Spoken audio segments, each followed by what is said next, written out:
Judication, a screenplay by Hanson. Interior, detention room, day. The door opens and 3 people enter.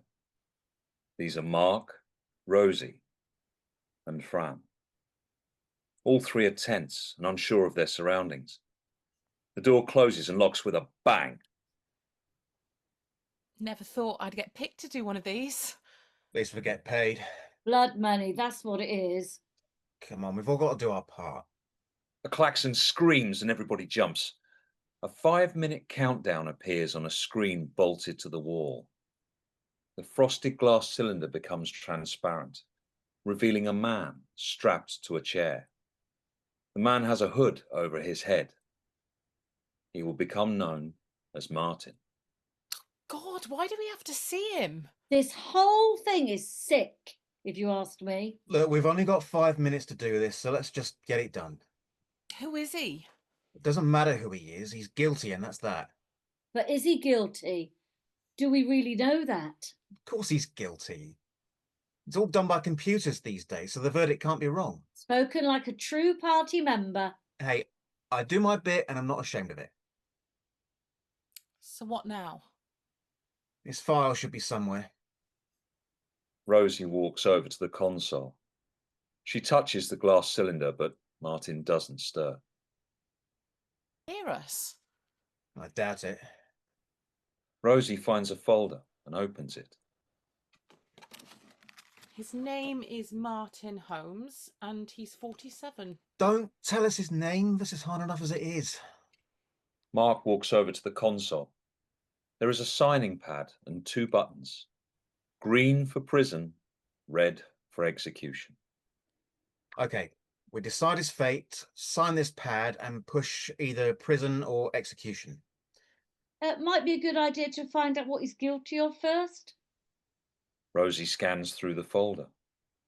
Possession of over 700 indecent images of children, distribution of indecent images, and grooming 3 young boys between the ages of 7 and 9.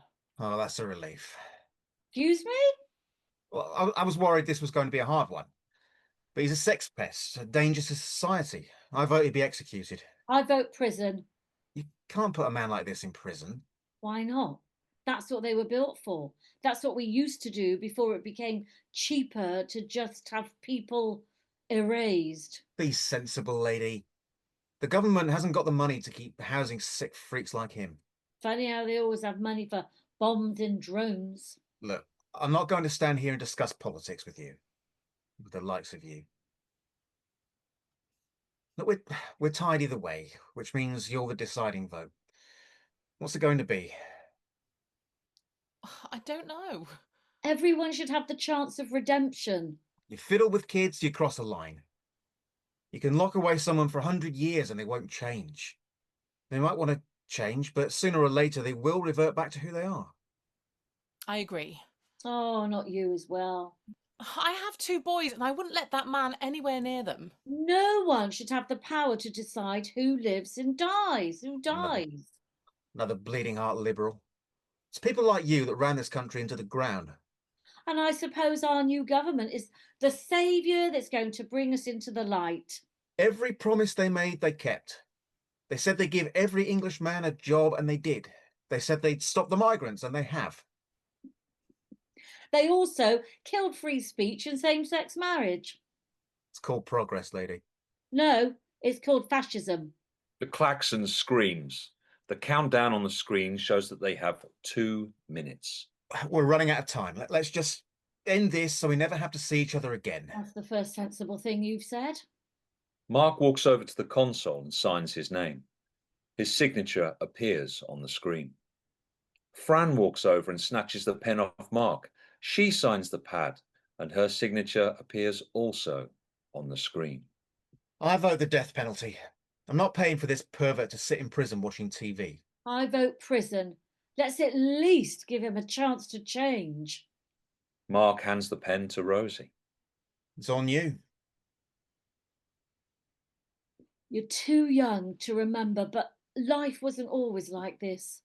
The accused were given a fair trial, and it was the people that decided who held power. Yeah, and what happened when you had that power? You kept voting in the same corrupt arseholes. Can you really stand there and say things are better? They're going to make Britain the envy of the world again. The klaxon screams. The timer starts counting down from 60 seconds. If we don't decide, we all could get into a lot of trouble. It's time to choose.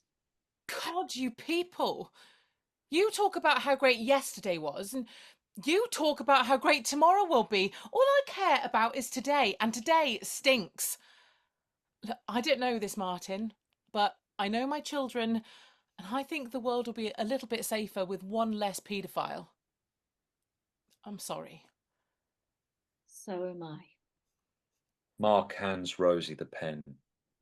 Rosie signs her name.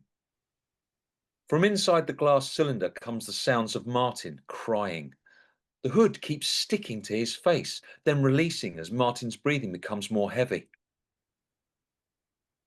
I can't do it. I'll push the button. No, I mean, I can't kill a man. No matter what he's done. I'm afraid I'm going to have to choose prison.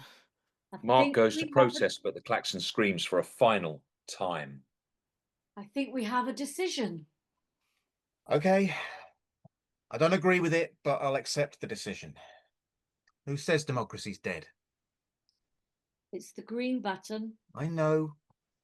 It's just you seem a bit blind. Mark pushes the green button. It's done. Thank God. On the screen, the words, "You have chosen the death penalty," appear. That's not right. I pushed the green button. You both saw me push the green button. The glass cylinder starts to fill with gas. Martin screams and thrashes about. Do something. Mark rapidly pushes the green It's button. not working. Help! There's been a mistake! Martin's body stiffens and contorts before going limp. The gas in the glass cylinder clears and the door unlocks. On the screen, the words, "The government thanks you for your service." That must have been a glitch.